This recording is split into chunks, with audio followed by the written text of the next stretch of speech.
maanta waxaan doonayaa in aan idin tusiyo nidaamka aad u raadin lahayd alaab kuu iibsanto Amazon alaabta kugu iibsanto. Inta badan waxaa muhiim ah in aad heshid alaabta aad ku iibin lahayd Amazon. Maxaa iibsamo, maxaa ku gadmi karo oo aad ku iibin lahayd ayaa ugu muhiimsan inta aadan bilaabin ganacsiga Amazon. waa waxa ugu weyn aad u baahan tahay in aad waqtiga ku lumisid. hal mar haddii aad u baahan tahay in aad lacag aad ku samaysid, waa inaad raadisaa alaab iibsanto oo inta badan demand leh, inta badanna Amazon lagu iibiyo oona lagu raadsado.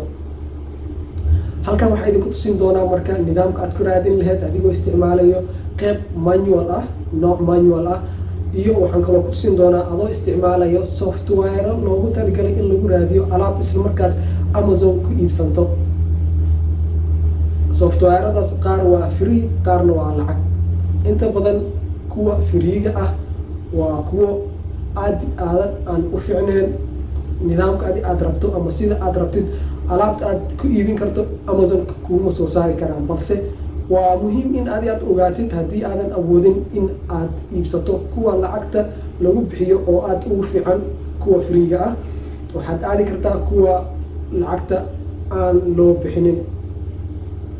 marka nidaam kalena waxaa jiro oo free ah oo adoon software isticmaalaynin, balse inta badan waxaan idinku waanin lahaa inaad isticmaashaan nidaamka lacagta lagu bixiyo, waayo waa very easy. lacag yarna waa ku iibsanay, waa 100 wax aan ka badnayn. marka waxaan idinkula talin lahaa inaad qaabka software-ka aad isticmaashaan inta badan. haddii fursad aad u heli karta nidaamka kii kale maxaa la dhihi jiray oo manualka ahna waa si ka fiican, balse it's time consuming, waqti ayuu kaa qaadan doonaa. marka aan sii guda galno nidaamka oo manualka ah aad ku raadin lahayd alaab Amazon kugu iibsanto. hordha inta aanan usii gudagelin, fadlan haddii aad ku cusub tahay channelkan subscribe garay oona bell buttonka kusii dhufo si aad u heshid videoyada kale aan doonaya in aan soo saaro oo ku saabsan sida Amazon lacag loogu sameeyo. ka hor inta aanan usii gulgelin waxaan idin tusin doonaa alaabta aan ku bilaabay oo ay ahayd midda koowaad oo experiment aan u qaaday haddii nidaamkan uu shaqeynayo. waxaan rabaa inaan ku caddeeyo Amazon waa nidaam shaqeynayo oo lacag lagu sameyn karo, balse waxay u baahan tahay in aad research fiican aad samaysid ka hor inta aadan ku go-aansanin. alaabta aan ku bilaabay ha isku dayin inaad adna keentid, waad ku fashilmi doontaa, waayo aniga waa ku fashilmay. ku waanin lahayd in adi nooca aan keenay in aad keentid, fadlan iska ilaali.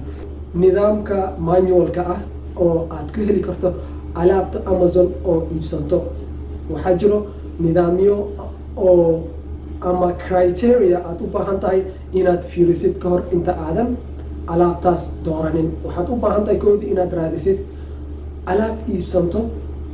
sidee ayaad ku ogaan kartaa?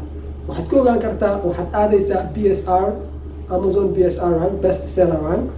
Amazon markasta waxay soo bandhigtaa alaabta inta badan iibsanto per month, bil ahaan. marka alaabtaasaad aadaysaa, kadib waxaad raadinaysaa alaab oo ugu yaraan 3 sawir keli leedahay, lacagteedana ay tahay priceka alaabta lagu iibiyo $17 ilaa iyo $35 qiimaha. alaabtaas ayaad isku dayaysaa in aad fiirisid meeqa sawir ay leedahay, aad ogaatid pricekeed meeshaas halaas ma yahay. waa inaad ogaataa haddana best seller rank. best seller rank waxaa loo jeedaa lambarka alaabtaas ay ku iibsanto Amazon waa inuu ahaadaa mid u dhaxeeyo 5,000 ilaa iyo 2,500. waa inuu best seller rank ah inuu sidaas ahaadaa. kadibna waxaa ugu dambeeya aad u baahan tahay inaad fiirisid bullet points. bullet point waxaa loo yaqaanaa descriptionka, macluumaadka lagu saaray sida oo loo qeexay alaabta iyo waxay dadku qabanayso, waxay u tarayso ama sida ay u isticmaalayso. Amazon waxaad ku arki doontaa title-ka alaabta, magaca alaabta, ka bacdina 5 bullet point oo alaabta sharxayso. halahaas ma leedahay? haddii oo bullet pointigaas ay 3 xabo 4 ama aysan lahayn, waa nidaamka ugu muhiimsan aad u baahan tahay inaad u gashid oo aad fiirisid.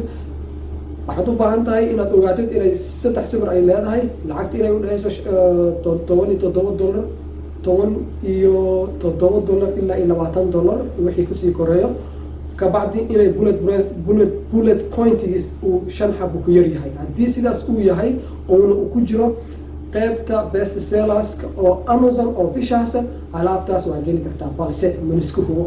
nidaamka waa nidaam manual ah. markasta waxaa idinku waanin lahaa inaad isku daysaan nidaamka aad isticmaalaysid software oo aad ku raadisid alaabta ku iibsanto, because software waxay ku tusinayaan inta qofood uu raadiyo, inta qofood ay raadiyaan alaabtaas, demandigeed halihii ay wiigi iska dhaafay maalintii ay iibsanto. waxaa laga yaabaa inaad ogaatid intaasoo demand inay leedahay oo 2 qofood keli ay iibin hayaan alaabtaas. haddii hal mar aad qofku saddexaad aad noqotid laazima half or quarter or 3/4 oo dadkaas demandigood laazima uu kusoo gaaraya. marka dad ka iibsadaan ma waynaysid macnaheed ayaan ka wadaa. marka waa muhiim inaad isticmaashid software-ada waxaa ka mid ah Jungle Squad, waa software kuwa kalena macnaa oo free ah. kuwa kale software kale free ah waxay idinku soo tusin doonaa qaybta hoose oo videogan. fadlan inta aadan dhamaysanin oo videoga qaybta sida loo raadiyo manual ahaan waa idin tusin doonaa, iyo kuwa kale macnaa software kale oo lacagta ah. inta aadan dhamaysanin fadlan isku day in aad descriptionka videogan aad fiirisid. videogan waxaad isku daysaa in aad fiirisid linkiyada aan ka bixiyay qaybta descriptionka si aad u aragta software-ada aan idin tilmaamayo. marka wixii kalena insha Allah waxaa idinku tusin doonaa nidaamka loo raadiyo supplierka. qofka markii aad ku go'aansatid alaabta nooca aad iibin rabtid kabacdi waxaad u baahan tahay in aad supplier aad raadsid. videoga soo socda waxaan idin tusin doonaa sida ugula hadli lahayd supplierka. waa nidaam loola hadlaa jirto, sidaad lacagta ku bixin lahayd intaas ayaa idinkula qaybsan doonaa. stay to the end of this video si aad ugu faa'iidaysatid waxyaalaha kale aan idinla qaybsan doono.